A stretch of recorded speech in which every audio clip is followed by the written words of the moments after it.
Welcome back, Pokemon fans. Angel of the Night here. We are back again with another Pokemon battle, but this time we are all the way back in Generation 5.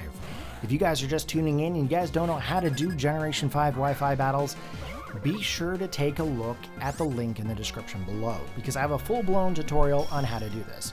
So we are up against Hydreigon Loving Headass, and what a name. Anyways, he leads off with a Latias. I lead off with my Simipour, Ashley, and they've gone in for the Draco Meteor. Now, luckily for us, we actually survived by 14 HP, and that actually unlocks our Petya Berry. So we get that special attack boost, and we're going to retaliate in with the Ice Beam. Now, Ice Beam is super effective onto Latias due to the fact that it is a Dragon-type Pokemon, and of course at this time he goes in for another Draco Meteor. However, he ends up missing this time. We get a second Ice Beam off, and this ends up picking up the KO onto the Latias. So Latias actually goes down, faints, no longer in this battle. Jimmy is his in-game name here. He's going to lead out with a Starmie for his second Pokemon, and decides to set up a Light Screen. Now, Light Screen, of course, is going to boost up the special defense of the entire team for a period of time. We're going to go in with that Grass Knot here. Now, we do have that special attack boost.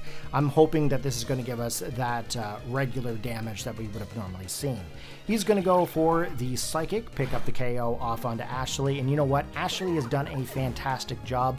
I love this monkey Pokemon. Great Pokemon.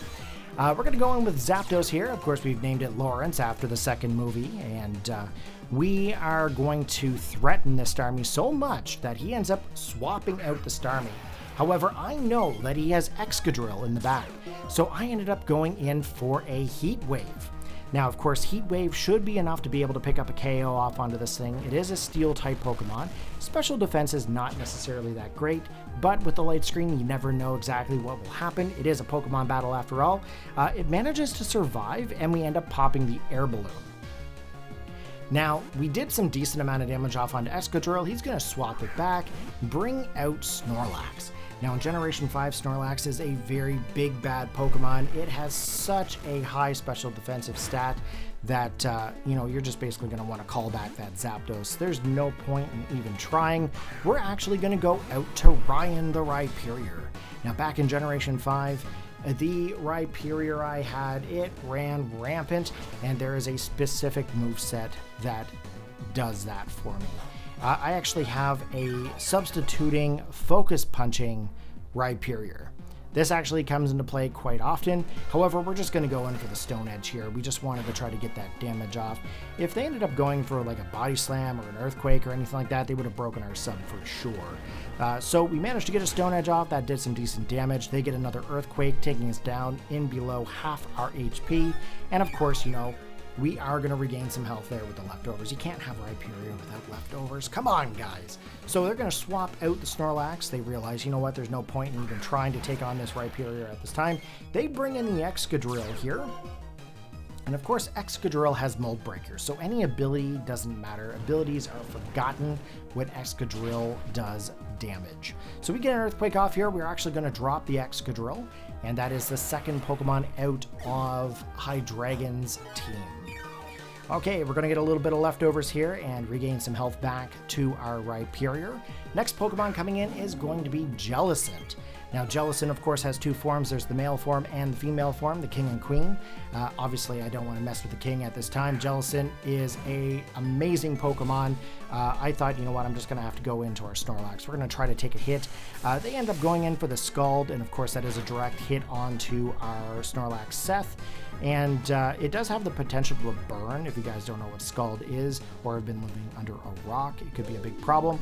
They're going to go for the Acid Armor, and I'm going to be honest with you, I forgot Jellicent even got Acid Armor. That's actually going to boost up his defensive stat drastically. We're going to go for the Pursuit here, and the reason I went for the Pursuit is in case they ended up deciding to swap out the Jellicent. Now, of course, it does have Cursed Body, so we actually have our Pursuit disabled at this time. Snorlax can't really do anything here, so it's going to be a bit of a problem.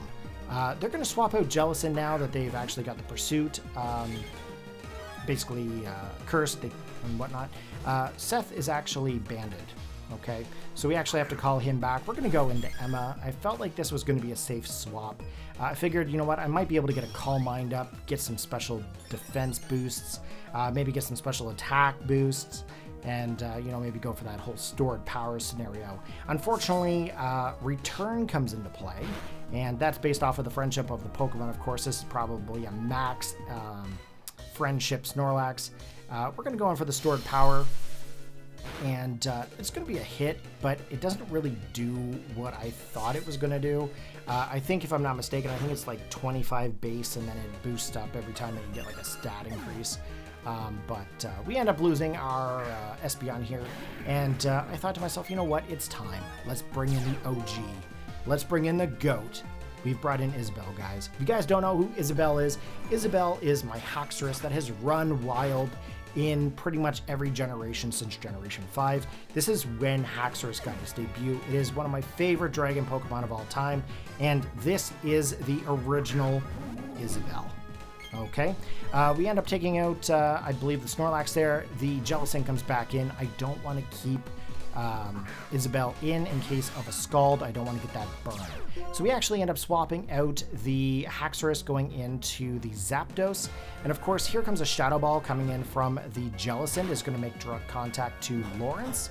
And you know what? I have some pretty decent special defensive stats in Lawrence, so we're actually able to take that Shadow Ball quite decently. We're going to go in with a Thunderbolt here at this time. It should be super effective into the Jellicent, and I'm really hoping we're going to be able to pick up a KO here. It is looking very promising, and yes, super effective damage. Jellicent goes down. So right now, we're actually in a very good position, and then this thing comes in. Infernape. Infernape goes for the Flare Blitz.